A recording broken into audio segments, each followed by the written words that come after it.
pemirsa, masih bersama dengan saya Syahda di Hidup Sehat Plus dan juga masih bersama kami ada Ibu Herni dan juga ada Dr. Adrian selaku dokter rehab medik. Nah, kali ini pemirsa kita akan coba berbagi gerakan yang aman bagi lutut lansia. Nah, dokter ini udah nggak sabar nih dok mau nyobain gimana nih latihan gerakan supaya lutut aman. Nah, gimana nih? Share beberapa gerakan ya. Jadi untuk lansia, jadi sebenarnya bisa untuk siapapun yang aman kita lakukan posisi duduk. Oke, dan sebisa mungkin pastiin kalau duduk kursinya memang harus kokoh, harus firm. Jangan kursi yang kayak goyang atau yang beroda gitu. Oke, jadi pertama kita duduk tegak, tangannya boleh di sini.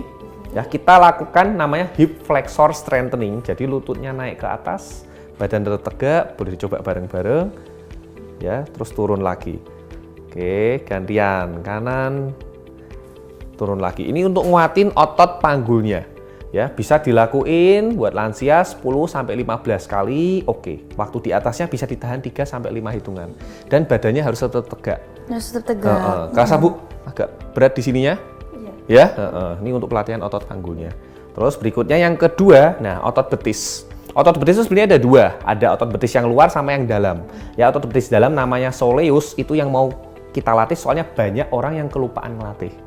Oke, intinya kita jinjit, tapi posisi duduk tangannya boleh di sini, di lutut. Jadi kayak neken si lutut, terus kita jinjit. Nah, terus turunnya pelan-pelan. Nah, oke, jinjit. Tahan berapa detik itu dok? Tahan sama 3-5 detik. 3-5 detik. Repetisi 10-15 kali boleh. Oke, naik turun gini. Oke, berikutnya, nah latihan yang termasuk latihan utama adalah latihan penguatan otot paha depan atau quadricep. Ya, jadi tangannya bisa sambil di samping sini. Oke, terus kakinya dilurusin. Nah, lututnya sampai lurus, ditahan.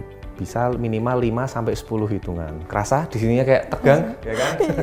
Lumayan pegel nih. Saya udah gemeter nih dok. Perlu latihan juga dong. Terus turun, ganti. Nah, sama 10-15 kali, ditahannya mungkin bisa lebih lama. 5-10 bahkan kalau lebih lama juga pilih. Gitu. Oke, yuk. Sekarang satu lagi ya latihannya. Ini sekalian untuk ngelatih otot secara keseluruhan, latihan keseimbangan juga ya. Tapi sekali lagi, pastiin kursinya harus firm dan sebisa mungkin kalau lansia ada yang ngawasin. Oke. Ininya latihan sit to stand kayak latihan gerakan squat tapi kita posisinya sambil duduk. Tangannya di sini, aku contohin dulu ya. Ininya kita berusaha aja berdiri. Nah, duduknya tapi pelan, jangan makbruk langsung, duduknya pelan. Oke. Ya, duduk berdiri lagi, turun lagi. Oke, bisa dilakuin sama 10-15 kali. Sekali lagi, turun lagi.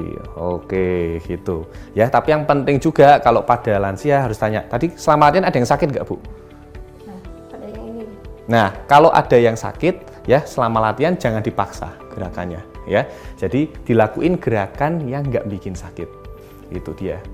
Ini boleh ya dok, hal ini dilakukan setiap hari tentunya? Boleh, tentu saja. Ini malah penting dan bagus. Dengan catatan itu tadi, jangan sampai nimbulin nyeri.